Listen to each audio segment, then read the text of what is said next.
¿Qué tal, mis amados hermanos? Qué bendiciones encontrarme con ustedes en este día para compartir la palabra de Dios juntos y poder ustedes escuchar y yo compartir con ustedes y de esa manera establecer una especie de diálogo a la distancia en torno al texto de la Escritura y que trae bendición para nuestra vida. Así que les invito a que podamos orar y que podamos reflexionar entonces en esta palabra del Señor. Padre, en el nombre de Jesús, en esta noche oramos a ti en el nombre del Padre para que tú puedas, Dios mío, a través de la obra redentora de Jesucristo y la acción de tu Espíritu Santo en nosotros, aclarar nuestros conceptos, nuestras ideas, nuestros sentir en torno a tu palabra. Señor, que lo que pensemos, que lo que digamos, que lo que hagamos sea agradable para ti. Gracias por esta palabra preciosa para nosotros y que sin duda traerá bendición a nuestra vida. En el nombre precioso de Jesús. Amén y amén. Que Dios nos bendiga, mis estimados hermanos, y que esa gracia todopoderosa de Dios nos acompañe en esta noche para comprender el mensaje de Dios para nosotros. Primera de Corintios es el capítulo que todavía estamos estudiando y vamos a concluir hoy día con esto de que somos colaboradores de Dios. Vamos a concluir, vamos a entrar de inmediato en el capítulo 5 de Primera de Corintios. El creyente en Cristo es poseedor de todas las cosas. Por eso que Pablo dice, nadie los engañe, nadie traiga a saber sobre ustedes otra cosa que no sea el saber que la sabiduría que podamos tener, el conocimiento que podamos recibir y que podamos a la vez compartirlo con otro, no es sino otra cosa que la sabiduría, ¿no es cierto?, que recibimos de parte de Dios. Desde esa perspectiva, entonces, es que Pablo plantea que ojalá, es la idea, ¿no?, que ojalá todos los que enseñamos la palabra de Dios pudiéramos entregarla con claridad, con nitidez a la vida de las personas.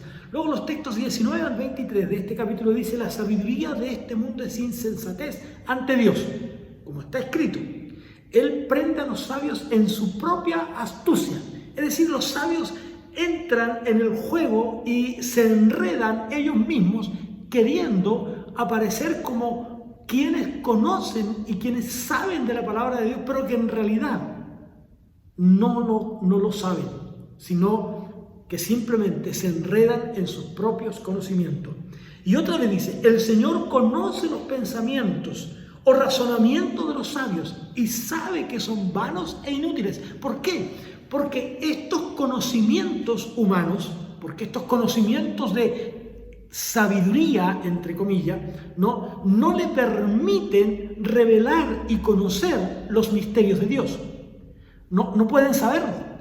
Porque los misterios de Dios, como hemos estado diciendo, no se revelan, no se conocen de otra manera que no sea a través del conocimiento que brota de un encuentro con el Dios de la palabra, con el Dios de la Biblia, con ese Dios que nos entrega el mensaje a través de su palabra revelada para nosotros.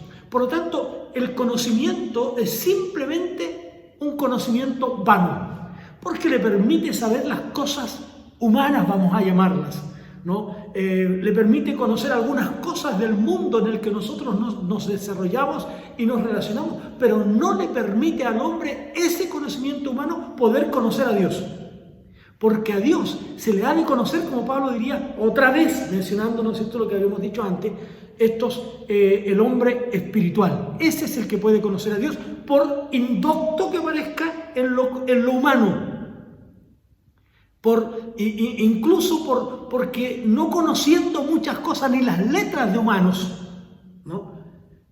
Como decían de los primeros creyentes, decían, estos son hombres del vulgo, son hombres comunes. ¿Cómo es que ellos pueden traernos una revelación tan clara para nosotros si solo son personas comunes? Eso no pueden comprenderlo. ¿No? Eso no pueden entenderlo. Entonces, así que dice, ninguno se jacte en los hombres porque todo es vuestro.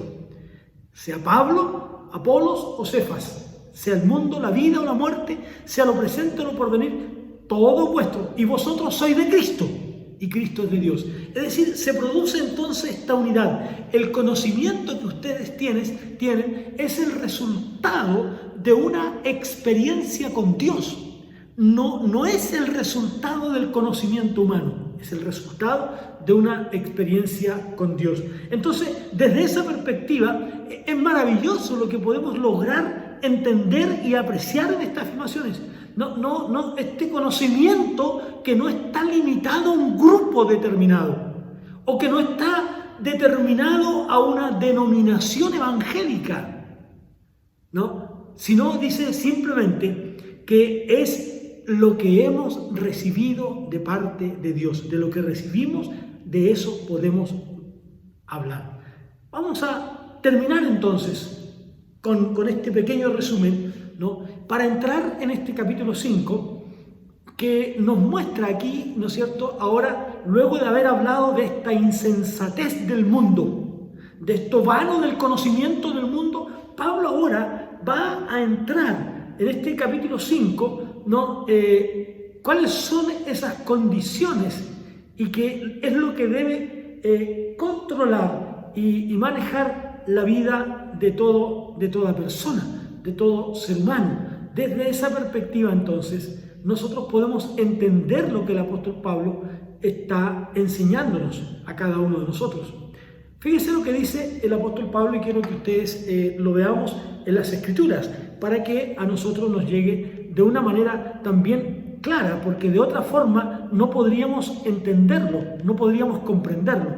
Entonces, Pablo nos enseña en el capítulo 5, y vamos a entrar ahora a él, en lo siguiente. Fíjese que aquí ocurren, y Pablo nos presenta lo que podríamos llamar los escándalos en la iglesia. Estas cosas que hacen que la iglesia sea una iglesia que en lugar de ayudar con sus cosas complicadas, diríamos, ¿no es cierto?, simplemente la iglesia produce confusión. Si no se acerca a Dios, si no busca al Señor, la iglesia produce confusión. Vamos entonces, el capítulo 5 dice que aquí nos plantea este escándalo, esta impureza, ¿no?, que el apóstol nos relata aquí. Fíjense lo que dice. Miren lo que dice el texto 1. Pablo en otra versión dice: se ha sabido que hay entre vosotros inmoralidad. Y una inmoralidad tal como no existe entre los no judíos, a tal extremo que alguno tiene a la mujer de su padre, es decir, a su madrastra, ¿no? Esa es una traducción distinta, ¿no es cierto? Este es un caso evidente en toda la congregación, en toda la iglesia. Esto no se trata de un chisme, no se trata de rumores que circulen en la comunidad, era simplemente un hecho público. Es decir, todo el mundo lo sabía. Era tan grave esta inmoralidad, ¿no es cierto?, que ni siquiera se daba entre los paganos. O sea, ni siquiera entre el mundo, usando términos de hoy, ¿no es cierto?, se conocía este tipo de actos, este tipo de hechos.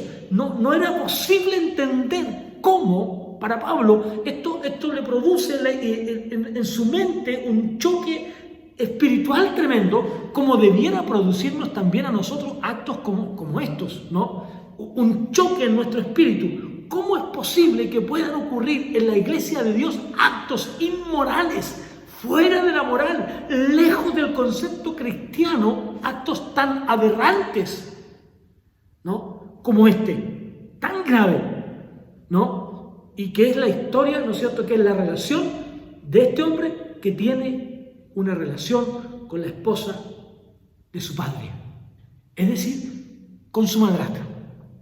Ahora, y Pablo dice: ustedes se han vuelto tan arrogantes, ¿no debieran más bien lamentarse y haber quitado de en medio de vosotros al que cometió tal acción? Es decir, ustedes se creen tan inteligentes, ¿no? El apóstol está usando un lenguaje enérgico, estaba hablando, tratando, dialogando con ellos de un pecado doloroso. No es que hayan pecados que duelan más, pero que este pecado ni siquiera se mostraba fuera de ella. Los creyentes de la iglesia incluso lo habían aceptado. Dice, hay entre vosotros, miren, la Reina Valera 60 lo dice de la siguiente forma, dice, de cierto se oye que hay entre vosotros fornicación, y tal fornicación, cual ni se nombra entre los gentiles, tanto que alguno tiene la mujer de su padre.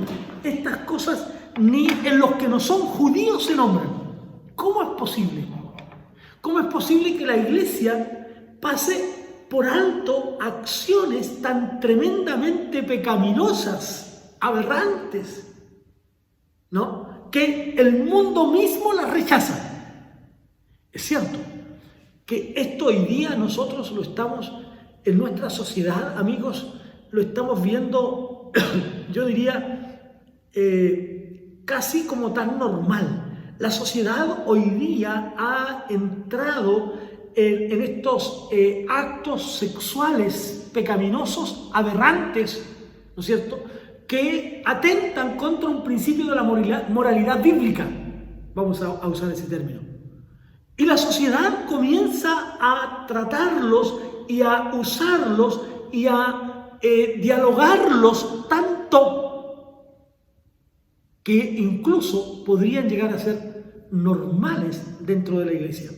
Pero aquí él está hablando de algo que estaba fuerte. Y lo peor de todo es que lo estaban consintiendo sin hacer nada al respecto. Recordemos lo que dijo el Señor Jesús en Mateo, en el capítulo 18, los versos 15 al 17, y él dice: por tanto, si tu hermano peca contra ti, ve y repréndele, estando tú y él solo. Si te oye, has ganado a tu hermano.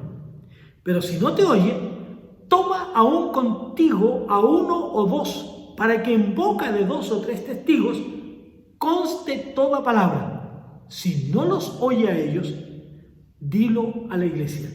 Y si no oye a la iglesia, considérenlo como un pagano, como a uno de esos que cobran impuestos para Roma, como un hombre despreciado, como un pagano, como alguien que no es posible tenerle en el medio. ¿Cómo puede ser posible? El Señor Jesús nos da aquí el camino. Fíjense ustedes, nos da la pauta, nos da el consejo para que actuemos. No es que la iglesia tenga la capacidad de castigar a alguien, pero nos da el camino para que la disciplina a este hombre sea, o a esta persona, vamos a decir más bien, porque puede ser hombre o mujer, ¿no es cierto?, a esta persona sea una disciplina restauradora. La disciplina en la iglesia, hermanos, amigos que me escuchan, la disciplina en la iglesia es una disciplina restauradora. Es decir, el fin último de la disciplina no es condenar, no es simplemente dar muerte a alguien, no es sentenciar solamente, sino que busca el camino de que esa persona salga del pecado en el que está y vaya por el camino correcto. Ese es el propósito de la disciplina. No tiene otra connotación. No tiene una connotación de juzgar a otro, como ya lo vimos, ¿no? Porque Pablo dice, si yo me juzgo a mí mismo, voy a encontrar defectos en mí. Aquí no se trata de estar juzgando al hermano, de emitir nosotros un juicio, sino cómo la iglesia puede hacer que ese hermano vuelva al camino correcto. Ese hermano que fue por el camino equivocado puede ahora volver al camino correcto. ¿Cómo poder hacer eso? Eso es lo que nos plantea el apóstol Pablo aquí. Y lo que nos dice el Señor Jesús. Pablo dice, no puede ser que ustedes lo tengan ahí. Y Jesús nos dice, lo que tienes que hacer es que si tú te enteras, si tú sabes que tu hermano está en un pecado, lo que tienes que hacer es ir y hablar con tu hermano a solas. No publicarlo, no chismearlo, no hacer de esto un cuento para ir donde otros, sino busquen el consejo restaurador, busquen la forma de restaurar a su hermano. Ustedes que son espirituales, ayuden al que está caído, ayuden al débil, vuélvanlo a la fe, tráiganlo a la fe, restáurenlo, ayúdenlo a levantarse. Está caído, pero tiene que ayudarlo a levantarse. Eso es lo que nos está diciendo el apóstol Pablo aquí. Por tanto, si tu hermano peca contra ti, ve y repréndele, estando tú y él solos, dice el Señor Jesús. Si te oye, si sale del camino equivocado y entra en el camino correcto, entonces habrás ganado a tu hermano. Lograste el objetivo, restaurarlo, dejó el pecado y va entonces por el camino verdadero. Ahora, si no te oye, entonces busca a 2 personas de entre la iglesia, no cualquier persona. Busca a hombres o mujeres que puedan orientar, que puedan aconsejar y que puedan también ayudarte a conservar en privado este acto. Y con estos 2, ¿no es cierto? Con estos 2 o con este 1 que te acompañe, entonces ve donde tu hermano. ¿Para qué? Para que conste y ellos sean tus ministros de fe. Si tu hermano no te ha oído, busca a estos para que ellos sean tus ministros de fe, que te lleven a poder hablar con este hermano, y cuando sea el momento de testimoniar de que seguiste el consejo correcto y la dirección correcta en la búsqueda de esta restauración, ellos serán tus testigos de que tú hablaste con él. Ahora, si aún así, dice Jesús, si aún así no lo oye, llévalo a otro tribunal, vamos a llamarlo. Y este ya es el tribunal de la congregación toda. Es decir, enfréntalo con sus hermanos, no porque sean más santos, sino porque la iglesia ahora ha de ayudarlo en esta restauración. Y tal vez la iglesia, como suele ocurrir, ¿no es cierto?, le aplica una disciplina.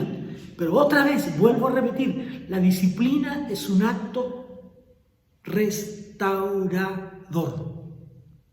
Eso es lo que busca la disciplina. La disciplina en ningún caso busca condenar a alguien, sino busca la restauración de esa persona. ¿Ya? Entonces, llévalo a la congregación.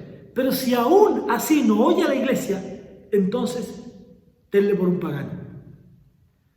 Tenle por alguien que nunca conoció a Jesús, que nunca tuvo un encuentro con Dios, ¿no? Y tenle como a un pagano, ¿no? Como a alguien que no quiso entender. Y Reina Valera dice simplemente, si algún dice, nos enseña de esa manera, como a alguien que no tiene a Jesús. Allí lo dice, quiero leerlo en Reina Valera, porque estaba leyendo en otra versión, en Mateo capítulo 18, como les dije, ¿no?, el texto. Entonces dice el texto allí, en el versículo 17, ¿no?, lo siguiente: si no los oyere a ellos, dilo a la iglesia, y si no oyere a la iglesia, tenle por gentil y publicano. Es decir, tenle como a un hombre despreciable. Ellos, si habían gente a la que ellos despreciaban, era a los que estaban cobrando los impuestos. Tenle como a alguien despreciable, como a alguien que no quiso oír el consejo, como a alguien que no aceptó la restauración. Por lo tanto, aplica sobre él la reprimenda, por decirlo de un lenguaje más coloquial, que esta persona se merece. En Corinto, amados hermanos, no era este el procedimiento. No estaban actuando de esa manera, al contrario. Era un acto, un caso de simplemente de aceptación del mal dentro de la iglesia. Tanto el que lo había descubierto primero como los 2 testigos o la iglesia ni siquiera se habían atrevido a tratar el tema.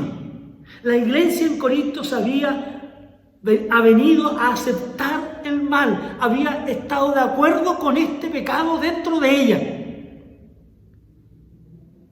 Ahora, En realidad, siendo un asunto muy conocido, siendo un asunto que los demás entendían que no eran habladurías, que no eran rumores falsos, porque de lo contrario Pablo no lo hubiera planteado de esta manera. Ni siquiera el apóstol Pablo se hubiera atrevido a tratar con la iglesia un rumor. También es necesario decir que no era un pecado dudoso o discutible. No era algo que probablemente puede ser. Probablemente es posible que sea. No, es evidente. Es decir, había sido reconocido por la sociedad misma lo rechazaba.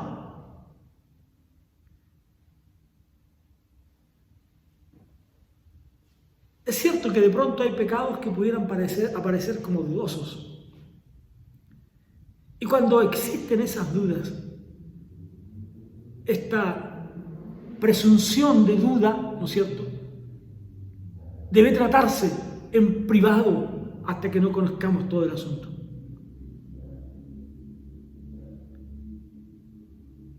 Por ejemplo, cuando alguien viene y simplemente dice, mire pastor, tal persona está haciendo esto o lo otro, y no está citado en la palabra de Dios, ni hay elementos que nos hablen de un acto de inmoralidad, un vicio, por ejemplo. Mire, este hermano parece ser metido en las drogas, o este hermano está en el alcohol.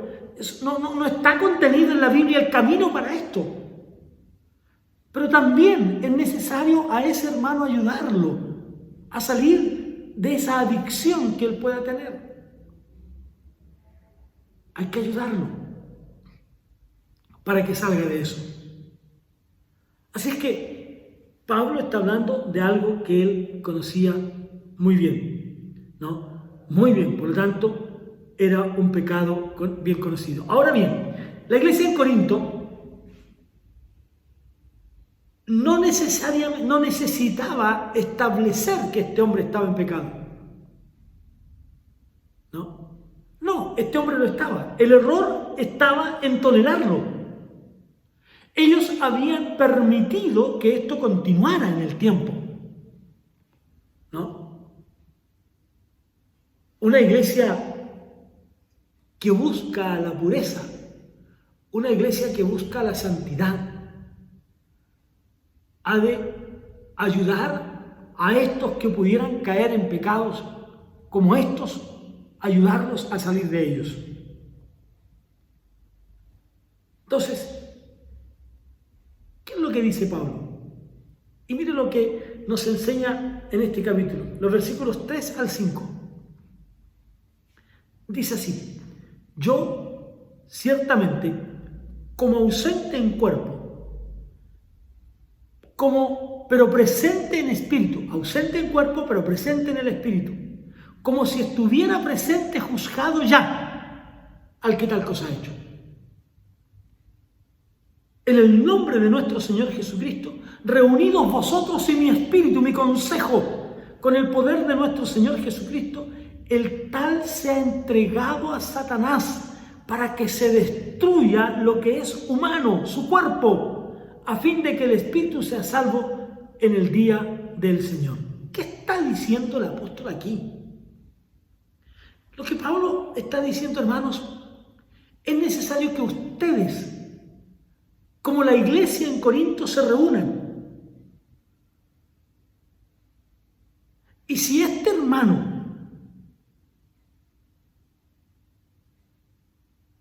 no entiende, no abandone su error, entonces entréguenlo a su propio pecado.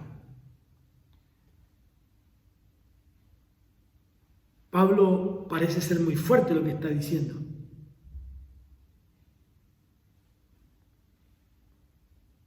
Y lo que Pablo está diciendo aquí no es que le está cerrando la puerta al arrepentimiento.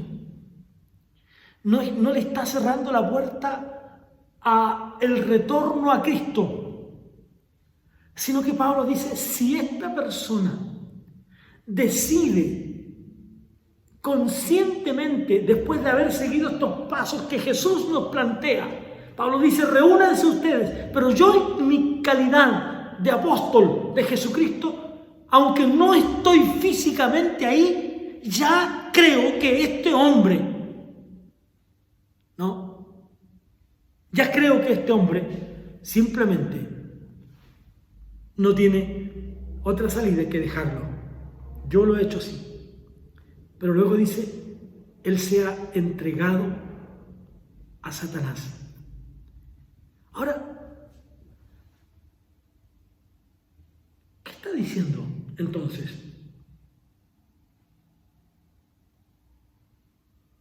Si él es capaz de aún en su condición más vil de pecador, reconocer que está en pecado y volverse a Jesús, pero para eso es necesario dejarlo al dominio, al control del diablo, no con el hecho de que nunca tenga la opción, siempre tendrá la opción de arrepentirse. ¿Se acuerdan? Y permítanme aquí simplemente una reflexión más bien. ¿Se acuerdan cuando Judas va a entregar a Jesús? Judas estaba resuelto. Judas había negociado la vida de Jesús por 30 piezas de plata. Pero cuando llega a donde Jesús, Jesús le da lo que nosotros llamaríamos en nuestro lenguaje evangélico de hoy una última oportunidad. Y le dice, amigo, ¿a qué vienes? Vea usted cómo lo trata. Amigo, ¿a qué vienes? ¿Cuál es tu misión hoy día? Si uno pudiera leer entre líneas, Jesús le está diciendo a Judas, aún es tiempo. Arrepiéntete. Amigo, ¿a qué vienes?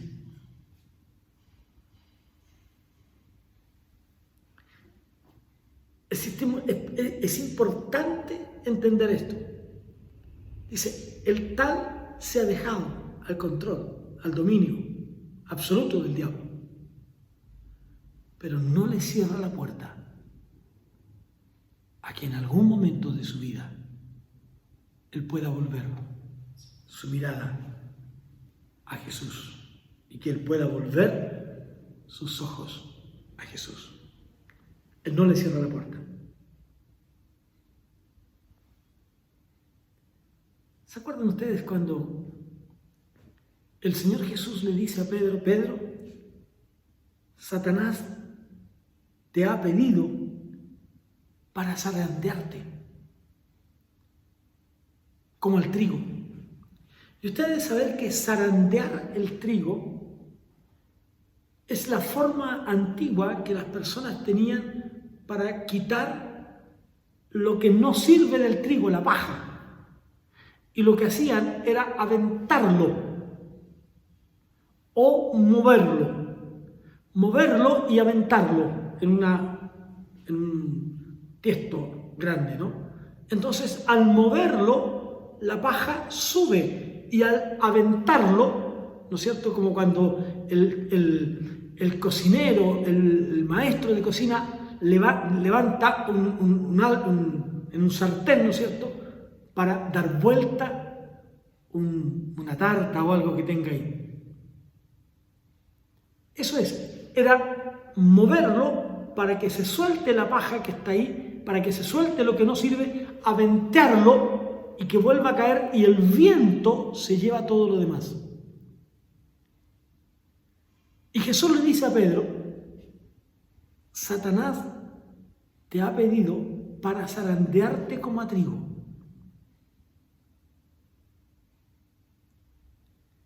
Y el Señor Jesús le dice, y yo se lo he permitido.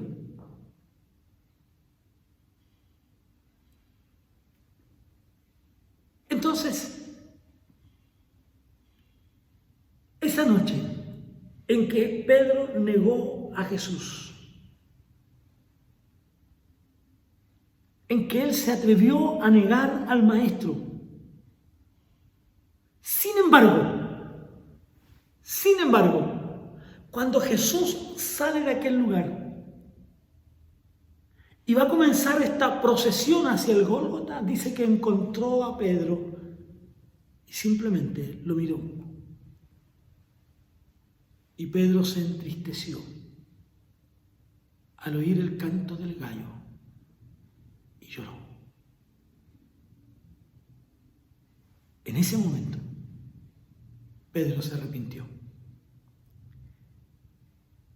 En ese momento, él se dio cuenta cuán débil había sido.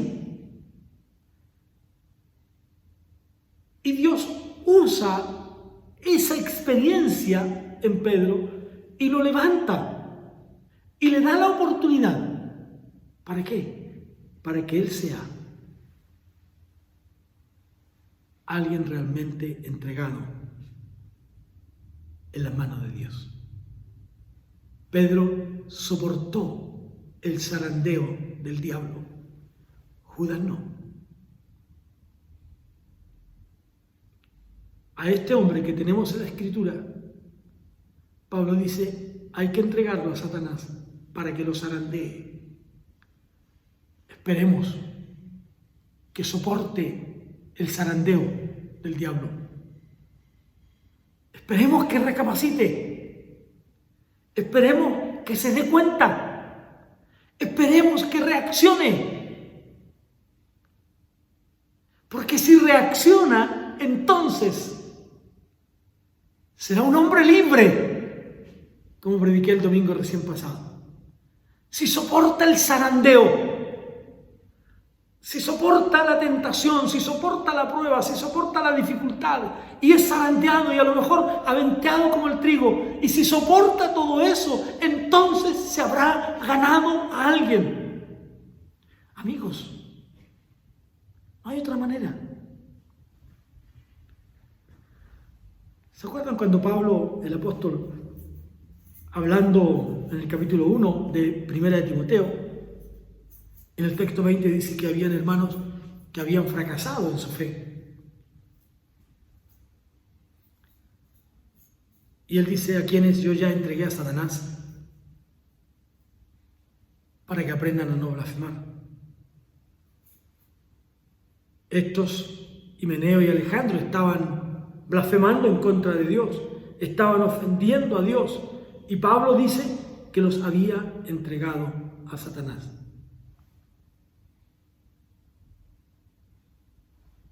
Ahora, hay que reconocer que cuando se levantan estas personas que causan gran mal a la iglesia, tenemos que entender que siempre existirá para ellos la posibilidad de encontrarse con Jesús una vez más y alcanzar la jactancia. Ahora, ¿por qué es que Pablo dice a este hay que apartarlo? Mire lo que dice el texto. Hay que sacarlo de aquí. Dice, y vosotros estáis envanecidos. ¿No debierais más bien haberos lamentado para que fuese quitado de en medio de ustedes el que cometió tal acción? ¿Acaso no era necesario sacarlo de ese lugar?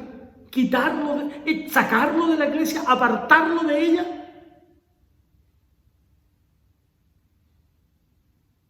Apartarlo de ella. ¿No sería bueno hacer eso? Y luego en el versículo 6 ahora dice, no es buena vuestra jactancia.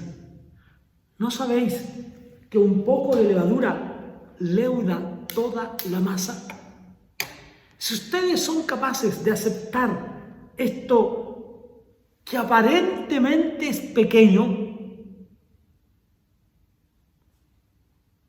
ante esto que ustedes están cerrando sus ojos y no están queriendo ver la gravedad de tal asunto, están aprobando este pecado, guardando silencio. No están tratando este pecado de manera directa. Y como iglesia se jactan de otras cosas. No, como suele ocurrir hoy día. O como puede ocurrir hoy día. No, pero somos una iglesia que adora a Dios. Y tenemos cultos extraordinarios el día domingo. Qué terrible, hermanos, hoy día vemos cómo se habla. Y permítanme señalarlo en esta hora.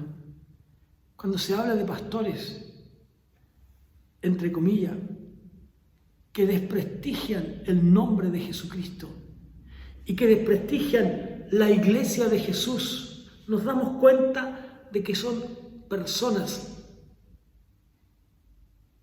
que con sus actos maldicen el nombre de Dios. Y sin embargo, pueden pararse tras un púlpito, como lo estoy yo ahora enseñando este pasaje bíblico. Pero realmente habría que separarlos de la iglesia del Señor.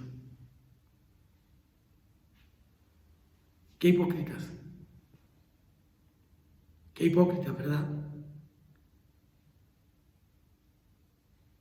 Muchos creen que estar en el servicio cristiano en la iglesia asistiendo al culto es suficiente. Y viven una vida licenciosa. Y tratan mal a sus mujeres, tratan mal a sus hijos. Son malos trabajadores. ¿Acaso no están dando un falso testimonio?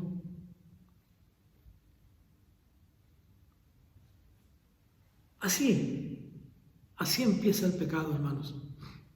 Empieza por cosas muy simples. Y poco a poco va aprovechándose de la vida. Esto es como cuando una persona, por ejemplo, vamos a colocar el siguiente ejemplo. Si usted coloca un pequeño grano de trigo en un zapato y esa persona, al principio, cuando ella se ponga su calzado y comience a caminar, ese pequeño trigo, ese pequeño grano de trigo, significará un gran problema. Le causará un gran dolor. Pero con el paso del tiempo, el pie irá adaptándose a ese grano de trigo de tal manera que el dolor irá siendo menor. Y aunque ese grano de trigo en ese lugar es anormal, poco a poco el pie lo irá aceptando como normal, aunque no lo es. Y así puede ocurrir en la iglesia del Señor. Se puede aceptar como normal, y eso es lo que está diciendo Pablo. Ustedes han aceptado como normal algo que no ocurre ni siquiera entre los que no son cristianos. Entonces, no es posible. Bien vale la pena aquí recordar las palabras que prediqué recién el domingo pasado, leyendo la Biblia en Juan capítulo 8, el texto 32. Y conoceréis la verdad, y la verdad os hará libres. Si nosotros entonces vamos y quitamos ese grano de trigo de ese calzado, el pie se dará cuenta que por mucho tiempo llevaba algo que no era normal y se sentirá libre. Y usted ya no cojeará al caminar. Incluso se había acostumbrado a cojear mientras caminaba. Pero ahora, al sacar este pequeño grano de trigo, usted se dará cuenta que es libre. A lo mejor podrá correr y se sentirá muchísimo mejor. Así es, hermanos, un pecado, por pequeño que parezca, por insignificante que parezca, el pecado sigue siendo pecado y no es normal. Y a menos que usted lo quite, viniendo a la presencia del Señor, a menos que usted lo quite, nunca será libre. Cojeará el resto de su vida. Pero si lo quita, será libre. Así es el pecado. Así es el pecado. Por eso que Jesús dice, conoceréis la verdad y la verdad los hará libres. Podrán caminar libremente. Podrá hacer las cosas que antes no hacía. Podrá hacer las cosas que antes no realizaba por el simple hecho de haber quitado un grano de trigo. Jesús dijo, al llegar todavía un poco más allá de sus palabras, de su diagnóstico sobre el pecado, Él dice, todo aquel que practica el pecado es esclavo del pecado. Así es que si el Hijo os hace libres, si el Hijo os libertare, seréis verdaderamente libres. Que nadie le diga a usted, que nadie le diga que cojear es normal, porque no lo es. Que nadie le diga a usted que cojear es un acto normal, porque no lo es. Es mejor quitar de su pie lo que le molesta. Y el apóstol Pablo termina entonces, y ya para ir finalizando este estudio de hoy, dice simplemente, no es buena vuestra jactancia. ¿No sabéis que un poco de levadura leuda toda la masa?